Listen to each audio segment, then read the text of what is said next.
Bobby darling का नाम आपने सुना होगा। बिग बॉस के पहले सीजन में बहुत अटेंशन मिली थी इन्हें। उसके पीछे वजह यह थी कि उन्होंने कई फिल्मों में गे मर्दों के किरदार निभाए थे। इंटरेस्टिंग फैक्ट ये है कि इनके नाम एक वर्ल्ड रिकॉर्ड दर्ज है। बॉबी डार्लिंग ने 23 साल की उम्र से पहले ही 18 बार होमोसेक्सुअल मर्द का किरदार निभा लिया था फिल्मों में। क्या कूल है हम, पेज 3, हंसी तो फंसी जैसी फिल्मों में ये दिखाई दी थी। बॉबी डार्लिंग जब पैदा हुई तो इनका नाम पंकज शर्मा रखा गया था। बॉबी डार्लिंग इनका स्टेज का नाम है जो इन्होंने बाद में अपनाया। लेकिन जैसे जैसे ये बड़ी होती गई इनको लगा कि ये लड़की के रूप में खुद को आइडेंटिफाई करती हैं। आखिर में इन्होंने अपनी सेक्स रीअसाइनमेंट सर्जरी करवाई और पूरी तरह से लड़की बनने की तरफ बढ़ गई। इसमें हार्मोनल ट्रीटमेंट भी होता है। लड़कियों के शरीर में बनने वाले जो हार्मोन है वो दिए जाते हैं। अगर कोई लड़की से लड़का बनने की तरफ बढ़ रहा हो तो लड़कों के शरीर में बनने वाले हार्मोन्स उनको दिए जाते हैं। बॉबी लड़के से लड़की बन रही थी तो उनको लड़कियों वाले हार्मोन दिए गए। उनके प्राइवेट पार्ट की भी सर्जरी हुई ताकि उसको वजाइना जैसा बनाया जा सके। जब इनकी सर्जरी वगैरह हो गई उसके बाद बॉबी ने 2016 में रमणीक शर्मा से शादी की। अपना नाम बदलकर पाखी शर्मा रख लिया। रमणीक भोपाल के बिजनेसमैन हैं। इसके 1 साल बाद ही बॉबी ने तलाक की अर्जी डाल दी। सितंबर में तलाक की मांग करने के पीछे बॉबी ने वजह बताई रमणीक का बुरा व्यवहार। बॉम्बे टाइम्स को दिए गए इंटरव्यू में बॉबी ने तब कहा था, रमणीक नशे में धुत होकर मुझे पीटता था और हर दूसरे आदमी के साथ एक्स्ट्रा मैरिटल अफेयर करने का आरोप लगाता था। मुंबई में मेरे फ्लैट की जॉइंट ओनरशिप उसने जबरदस्ती मुझसे ली। भोपाल में जब हमने पेंट हाउस खरीदा तब भी उसने यही किया। शादी के तुरंत बाद उसने मेरे पैसों से एसयूवी खरीदी। अब मेरे पास कुछ भी नहीं है। मुझ पर नजर रखने के लिए उसने बिल्डिंग के सिक्योरिटी गार्ड्स को पैसे दिए थे। वो इसे मेरी हर हरकत के बारे में जानकारी देते थे। रमणीक इस बात की जानकारी रखता था कि मैं किससे बात करती हूँ या कहाँ जाती हूँ। लगातार की झिकझिक से परेशान होकर मैंने कहा कि हम आपसी सहमति से तलाक ले लेते हैं, लेकिन इस शर्त पर कि मुझे मेरी प्रॉपर्टी और कार वापस मिल जाएगी। वो इस बात पर राजी नहीं हुआ। मुझे अपनी प्रॉपर्टी वापस चाहिए ताकि उसे बेचकर मैं मुंबई वापस जा सकूं।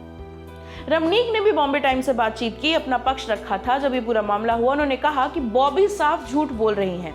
वो मेरी प्रॉपर्टी के कागजात, पैसों और सोने के साथ भाग गई थी और मैंने उसके नाम पर एफआईआर दर्ज करवाई है। वो मेरे पैसों के पीछे पड़ी थी। मैंने उसे कभी नहीं मारा। असल में मैं तो अपने पूरे परिवार के खिलाफ गया उससे शादी करने के लिए। उसने मुझसे झूठ बोला था कि वो बच्चों को जन्म दे सकती है, लेकिन जब मुझे पता चला कि वो मां नहीं बन सकती तो मैंने आईवीएफ या अडॉप्शन की बात की, लेकिन वो बच्चे को पालने की जिम्मेदारी नहीं लेना चाहती थी। अब हुआ यह है कि बांद्रा के कोर्ट में बॉबी डार्लिंग ने अपनी शादी को डिसॉल्व करने की अर्जी डाली है। एलिमनी में 2 करोड़ रुपए मांगे हैं, लेकिन रमणीक की साइड के वकील ने पूरा मामला पलटने की कोशिश की है।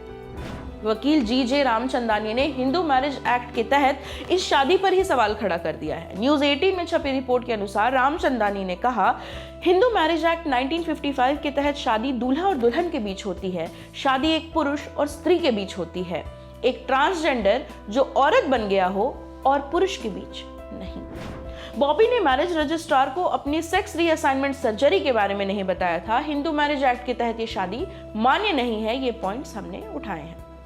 लेकिन रामचंदानी की इन क्लेम्स के ऊपर बॉबी डार्लिंग की वकील जो है भावना जाधव, उन्होंने आपत्ति दर्ज कराई है। उन्होंने कहा, जब शादी हुई और शादी का रजिस्ट्रेशन हुआ तब बॉबी के सारे आइडेंटिटी कार्ड्स पर उसका महिला होना दर्ज था।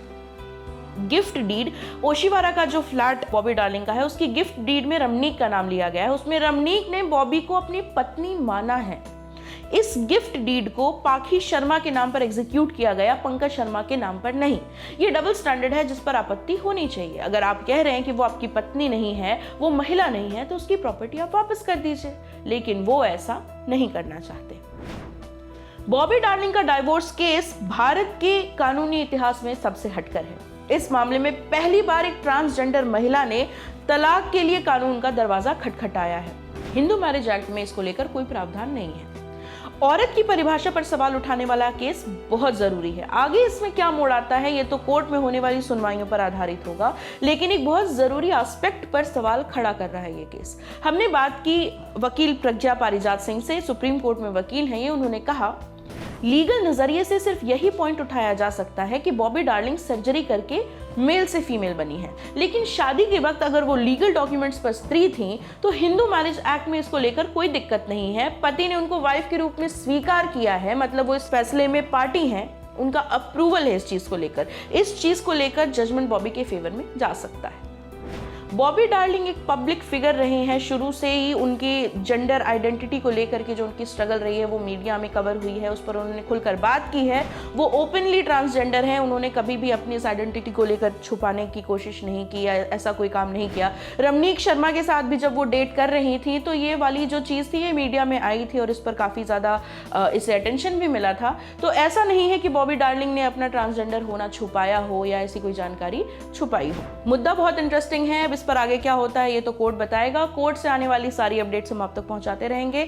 अगर आप ये वीडियो फेसबुक पर देख रहे हैं तो हमारे फेसबुक पेज को लाइक कर लीजिए। अगर आप ये वीडियो यूट्यूब पर देख रहे हैं तो हमारे यूट्यूब चैनल ऑर्डिनरी को सब्सक्राइब कर लीजिए। मैं हूं प्रेरणा और आप देख रही हैं ऑर्डिनरी। बहुत बहुत शुक्रिया।